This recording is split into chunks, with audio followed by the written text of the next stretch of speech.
Imagine you wake up another day and the first thing you do is grab your phone and start scrolling Instagram, start scrolling YouTube Shorts, start scrolling TikTok, and you're just there in your bed for 1 hour, just scrolling, going away, wasting time. And you might not even realize, because that is actually really bad for you. And that not only you're wasting your time, you're wasting your energy, wasting your motivation, wasting hours of productivity. And most of all, what it is doing, it's killing your attention span. And in today's video, we'll be talking about how social media is ruining everyone's attention span and how you can gain it back. So like I just mentioned, that TikTok, Instagram, all these things are killing your attention span. But what is really killing it? It's not the just say looking at a story. It's more looking at the short form, the short video content. You might even find yourself struggling to study, to focus on things for like 10 minutes, 1 minute. I imagine you try to focus on one thing, try to focus on reading a book. Can you read a book without getting distracted, without being like, oh no, this is boring, no, I don't want to do this anymore? You know, this is a good way to test your attention span. Grab a book right now, pause the video, go grab a book, try and read 10 pages and see how long you last before you just say, nah, screw this, I can't. And you get easily distracted. Maybe you look at your phone, or you just go and try and like snack food instead because you got bored. That's a good way to test your attention span. Another thing you could do, try and do stuff that are more kind of, you see, on the boring side, to test whether or not your attention span is ruined. You know, maybe you don't find writing as fun, so you might do some journaling, some writing instead, to test whether or not you can focus and write something. Or try and be creative, drawing, see if you can draw something, see if you can really focus, draw something creatively. These are all methods you can do to test whether or not your attention span is broken. So pause the video right now and do one of these tests to see whether or not you still have your attention span intact, or whether or not social media has ruined it. Welcome back. Now that you tested your attention span, you should have found out whether or not you have good, bad attention span. If you have good, well, firstly, I'll say, whatever you do, avoid watching or consuming as much short form content as possible, because that will ruin your attention span for sure. That will degrade it. It will make it a lot worse. So whatever you do, do not watch it. Avoid it at all costs. And avoid anything just quick, snappy videos of any sort, anything just in general of that sort, that don't capture your attention for long periods of time. Try and focus on activities that capture your periods for long periods of time. That way you're more focused and you're more in tune with what is happening. So that's if your attention span is intact. Good for you. That's really nice. But for the people whose attention span is broken, this is how you will fix it. So first step you're going to have to do is you're going to have to remove the source that is doing it all. And if you're serious about this, you will do it. And unfortunately, you're going to have to delete, say, TikTok, Instagram, whatever you have. Delete the short form content. Anything that is on your phone that would provoke you into watching these short form videos. That way you won't be tempted and you won't be watching these short form videos anymore. Does that make sense?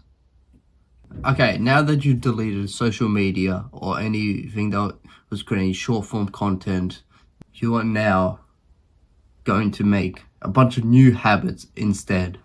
And these habits, you might be like, well, Nico, how can I fit these habits into my life? My life is so busy already. Well, listen here. You're going to include these habits into your life. These are really easy. Some of them take 10 minutes, some of them take 5 minutes. And most of them can just be replaced for the time you spent just watching TikTok, say in the morning, at night. And believe it or not, if you want, you could look at your screen time in the past and see how much time you've been spending on those apps. And then now you're going to go replace them for more productive, better habits, activities that will help improve your focus over time. One of the first things is put away your phone, lock it up, put it in a different room, put it in the safe, chuck it in the garden. I don't care, whatever you have to do to put your phone away, because your phone can be the number one most distracting thing. Imagine you just get a ping notification, there, then.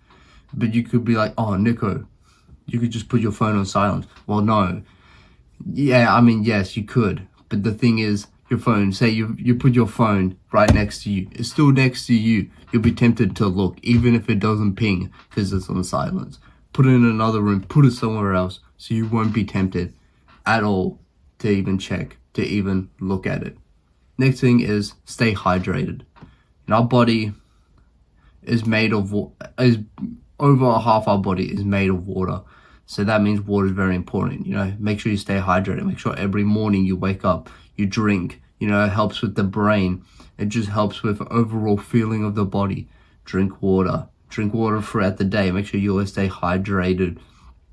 At no point, if you have access to clean water at any time of your day, you should always be taking advantage of that and be drinking as much water to stay as hydrated as possible all throughout the day. The next thing is try journaling. And what I mean by try journaling is to grab a book and just write. Write your feelings, write what you think in that day, write about your life. And why do this? Well, one thing is that it actually will help improve your focus. See if you can focus writing down. Say you want to dedicate half an hour. See, how much can I write about my day, my life in half an hour? And see if you can focus in writing it down. And it will also help declutter your brain, help get everything out of your brain. Just put it down on a piece of paper. And make sure it's a piece of paper. Don't do laptops, so you're not looking at a screen. It's more, it's more real. It's kind of more you're exercising your hands. So do it journaling on a piece of paper, in a book. Okay, do it physically. Right? Don't do it on the laptop. Don't do it on your phone. So do that. See if you can focus on journaling, and it helps, just get everything off. In relation to this, make sure you keep your workspace tidy where you study. Say you're in university or in school and you have a desk that you study at, or even work, your desk. You want to make sure your desk, your area, or even your room that you sleep in is as tidy as possible at all times, because the tidiness in a way reflects your behavior, your attitude, because a messy room could indicate to a more stressed, more pressure feeling area, because you don't really feel like you have your life intact. Whereas if you have a clean space, you feel like you can just put that over there, move this over there easily. You can go around, you can move, you can find everything so easily, you're not stressing as much. So it can just help improve your focus, because you could just be on your laptop typing away doing your study, and you're like, oh, I need to pull this out, and then you just do that, and then you just keep going.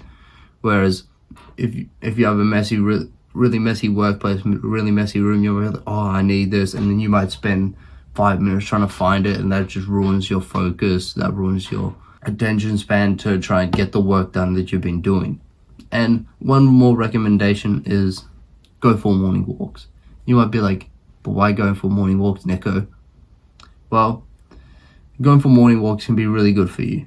And it's particularly the sun. The sun helps wake the body up, tell your body that it's time for the day, it's time to get it done. Even if it's for 10 minutes, and even walking, the action of moving tells your body, okay, we're getting started. Okay, we're going to do this. And go for morning walks without your phone. This is a test. So then you won't be tempted to look at your phone. You're just enjoying the area around you. You're enjoying what's around you. Because, believe it or not, you could be cooped up all day in your house and you don't even realize what's around you and how beautiful the area you live might be. Now, those are my tips. Those are new habits you can start picking up to help gradually improve your attention span. So you have to remember that it's in combination of all these things together that you could be doing to improve your attention span, plus removing all of the short form video content that's slowly killing your attention span. Avoid doing stuff for like really short periods of time that don't benefit you. If it's not something that you need to quickly do, say respond to a text message, if it's just watching a video, avoid watching as many short form videos. Avoid getting distracted at all costs. But focusing on not getting distracted. It's a different video, it's the same topic, but that can be a whole different conversation. So this is my video on how you can increase your attention span and what is the main driver of your attention span being degraded. I hope you enjoyed today's video. Make sure you like and subscribe down below. And I have a counseling service for $3. Using the link down below or in my description, you can click it, book it, half an hour call. I promise you won't regret it, and hopefully I see you there, and I'll see you for another video.